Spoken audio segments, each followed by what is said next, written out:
Hi, my name's Gary. I am one of the co-owners actually of Grandpa's Best.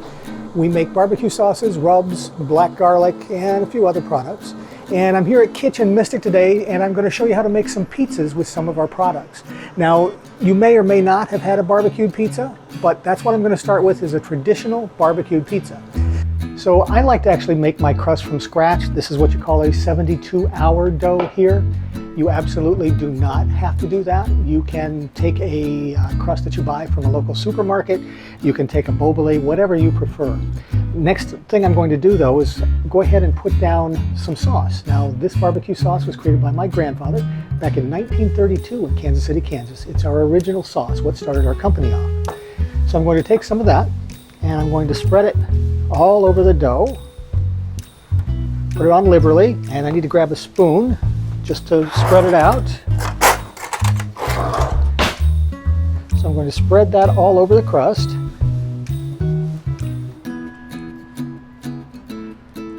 Once I'm done with that, I'm going to grab some cheese. Now you can use whatever cheese you like. In this case, I'm going to use a mixture. This particular cheese is cheddar cheese. There is some Monterey Jack, some quesadilla cheese, any number of cheeses in here. I think there's like 4 of them in this. So I'm going to sprinkle this on, get a good layer going. Once I'm done with that, I'm going to put on, in this case, some pulled pork. Now you can put on whatever meat you happen to like. This I had out on my smoker for about 14 hours. So this is actually smoked pulled pork. And the pulled pork itself, a lot of people obviously don't have smokers, so certainly you can do that in a crock pot or in the oven, whatever you prefer. So once I get that down on the pizza, next thing I want to do is grab, I like caramelized onions. Now you don't have to put those on either if you don't like them. These are some balsamic caramelized onions that I made yesterday, so that I can put those on there. Thinly sliced red onions go quite well also. So I'll put some of those on. And finally, I need to finish that off. I'm going to put on, for visual appeal as much as anything else, just some pieces of cilantro. Now I know a lot of people think cilantro tastes like soap. Quite obviously, if you think that, you're not going to want to put it on your pizza. But I'm going to put some on here. And with those caramelized onions, everything's sticking, but we'll get it on there anyway. So just a moment, we'll have all of that on. And after that, we're ready to put it in the oven. And the oven is set. I actually have a baking steel in there, which actually it gives you a fantastic surface for the crust so that it gets nice and brown, and it's set at 500 degrees. All right, so I'm going to go ahead and take the pizza now, and I'm going to put it in the oven. I do use a piece of parchment paper. I find it much easier. A lot of people don't want to do that. It's not going to burn in there. It will turn brown, but it won't burn. Some people use cornmeal. That's fine, whatever it is that you prefer. So we're going to throw it in the oven, and then just keep an eye on it. Now, typically it's going to take around 5 minutes at the 500 degrees with the baking steel, but usually not much more than that. And now we'll go on to the next pizza. So now we're moving on to the next pizza. Now this one's going to be just a little bit unusual. This one I'm going to use my Smoky Southern Gold. Now this is a Georgia style barbecue sauce that has mustard as its base. I also have a spicy version of this, so if you prefer it to have just a bit more heat, you could use that. And that's so now I'm going to go ahead and take this. I've already spread it out on the base of the pizza, so that's ready to go. I'm going to put down some sauerkraut. Now this is sauerkraut that I took and I squeezed the water out of it. I put it in a pan, and after I put it in the pan, I put some Guinness in there. And then I just sauteed it a little bit to get a little bit different flavor in that. So we're going to put the sauerkraut down all over the pizza.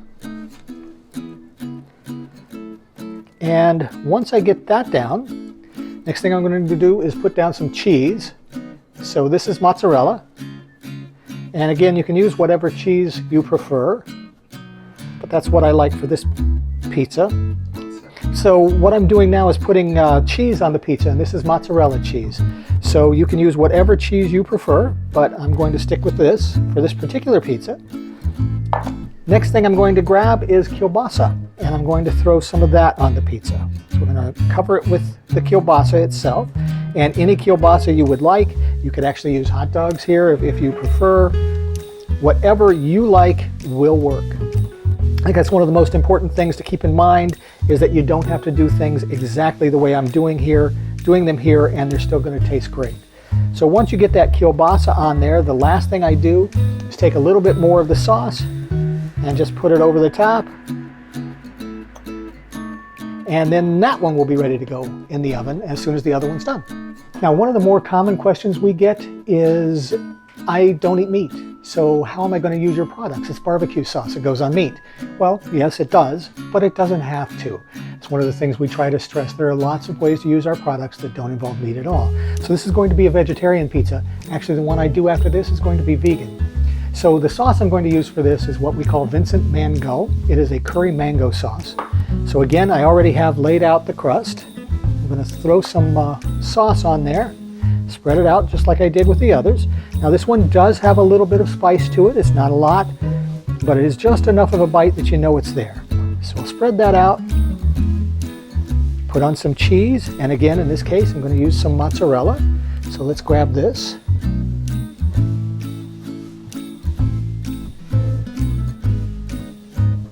And this that I'm using right now is actually a vegan cheese, so it's not real cheese at all.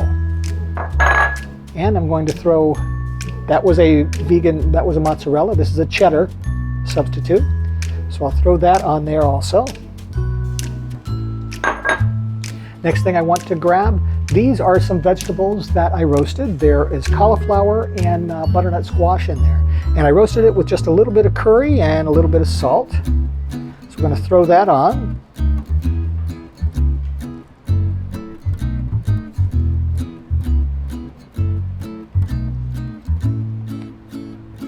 Spread it out just a little bit. And some caramelized onions. And actually this one, because I use that cheese, is also going to be vegan. So the next, this pizza and the next one are also vegan pizzas. So anybody can eat these. So some caramelized onions. And then this one is ready to go. So the first pizza that I did is now done. I'm going to take that out of the oven.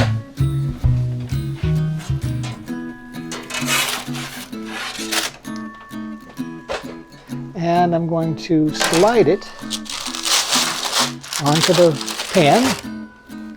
There it is, ready to go. So our first barbecue pizza is now ready. And then I'm going to throw the second one in. So this last pizza, as I mentioned before, is going to be a vegan pizza. And this is going to be a white pizza. And this time, instead of using a sauce, we're actually going to use a rub. So I go ahead and lay out the crust again, and forgive my shape. It didn't want to go into a nice round shape like they usually do. It'll taste the same, so it doesn't matter. First thing I'm going to do for the white pizza is just put down a little bit of olive oil. And you do want to use a good quality oil for that. This is one that I actually made earlier this week. It's a roasted garlic olive oil, but plain olive oil will work just fine. This simply adds a bit more flavor. So I'll spread that out. Then I'm going to take this rub. It's called my Big Fat Greek Rub. There's no salt, no sugar in this rub. It's just herbs and spices. So I'm going to sprinkle that fairly liberally on the crust. So once that's on there, I'm going to take my vegan cheese, put some of that on. And this one is the mozzarella style. This one is the cheddar style. So again, I'm going to mix the two.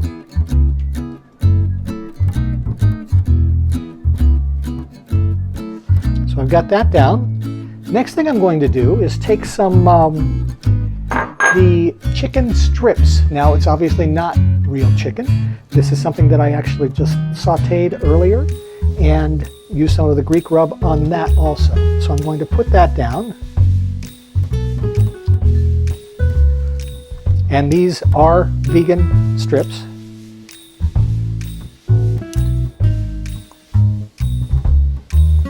Once I get those down, I don't want them to dry out, and they do have a tendency to do that. So in order to keep that from happening, I do put some of the onions down.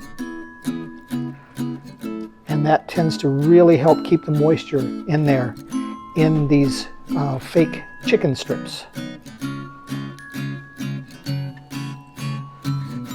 So once that's done, there we go. Get a bunch of it on there. Maybe a little more over here. That pizza is now ready to go as well. So now we're just waiting on them to bake. So that's 4 different pizzas. We'll take the second one out of the oven in just a moment. So now we're going to take out that second pizza. Now this is the one that we made that had the kielbasa and the sauerkraut. And I know how that tastes because I've had one. It is amazing. So we'll go ahead and set that down. Then we'll throw in the third one. So now we're going to put in the third one. This is the one that had the Vincent Van Gogh sauce and had the vegan cheese, as well as some roasted cauliflower and butternut squash. So now we're down to that third pizza. We're going to go ahead and take that out of the oven. There it is. We'll set, that's what that one looks like, and we'll go ahead and we will set that one down and then put in the fourth and last one. So now we're down to the last one, my very oddly shaped pizza. We'll go ahead and throw that one in now. Now we just wait and we're good to go. And this was the white pizza. That is the vegan pizza. There you go. And you can see, actually, you can even see the cheese melted on it. So it's a very good vegan cheese because not all of it melts well. This one I love the flavor of as well also. So throw that down there. So there are the 4 pizzas. So you can see the versatility of our products. Again, you don't have to use them on barbecue. You certainly don't have to have meat in there. They're good for any number of things. You can get all of our products here at Kitch and Mystic. We have any number of them. We have others coming out all the time. I have a couple of new products in the works right now. So please feel free to try any of these, and if you do, let us know what you think. We would love to hear about it. You can tell Dan here at Kitch what you think. You can send us an email or get a hold of us on Facebook or Instagram, and we'd love to just see what you think about it. Thanks.